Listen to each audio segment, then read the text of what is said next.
গ্যাসের দাম বাড়ানোর গণশুনানিতে 100%-এর উপরে দাম বাড়ানোর প্রস্তাব দিয়েছে 7টি কোম্পানি। তবে এক ধাপে এমন দাম বাড়ানোর প্রস্তাবকে অযৌক্তিক বলছেন ব্যবসায়ীরা। তাদের মতে এটি বাস্তবায়ন হলে উৎপাদন ব্যয় বেড়ে যাবে। এছাড়াও সার্বিকভাবে নেতিবাচক প্রভাব পড়বে ব্যবসা বাণিজ্যে।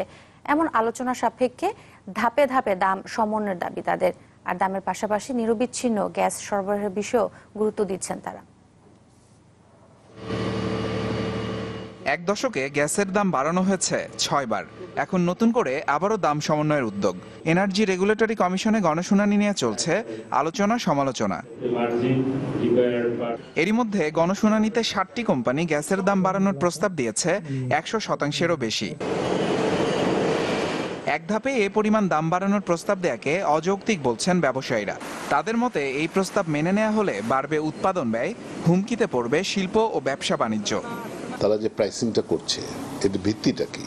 এটা যদি এলএনজির সাথে সমন্বয় করে করা হয়, যদি এলএনজির প্রাইস এত সেই পরিমাণ তারা বাড়িয়ে দেবে, এটা হওয়া উচিত না। এটার ইম্প্যাক্ট কিন্তু হিউজ।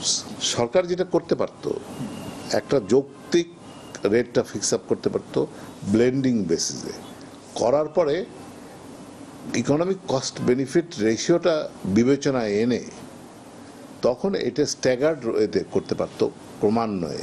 ব্যালেন্স অফ প্রোডাকশন বলতে যা বোঝায় সেটা তো সমন্বয় হচ্ছে না। আমি বলবো না গভর্নমেন্টকে সারা জীবন ভর্তুকি দিতে, আর ঠিক তেমনি এটাও আমরা বলতে চাই যে আমাদের অন্যান্য যে উৎপাদনের সাথে সম্পর্কিত যে ফ্যাক্টরগুলো, এগুলো যদি রাতারাতি সবগুলোকে যদি একই সাথে বাড়ানো হয়, তাহলে আমরা এই শিল্পে আমাদের অস্তিত্বকে টিকে রাখা আমাদের জন্য খুবই দুঃসাধ্য হবে।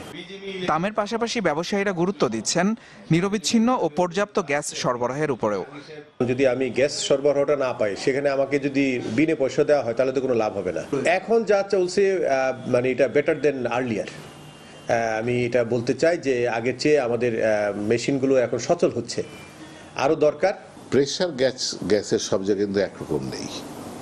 ঢাকার আশেপাশে অনেকগুলি অঞ্চলে প্রেশার থাকে না, কোম্পানিগুলি পয়সা নিতে পারে, তারা হয়তো ইউজেস বেসিসে নিল, কিন্তু ইন্ডাস্ট্রি তো ক্ষতিগ্রস্ত হলো। কারণ আজকে 2 ঘন্টার গ্যাস দিল, 2 ঘন্টার প্রাইস তারা নিল, কিন্তু 24 ঘন্টা তো ইন্ডাস্ট্রি চলতে পারলো না। বর্তমানে মোট উৎপাদিত গ্যাসের 30% যায় শিল্প ও বাণিজ্য খাতে। ইর্তিজান আসিম সৌরভ, চ্যানেল 24, ঢাকা।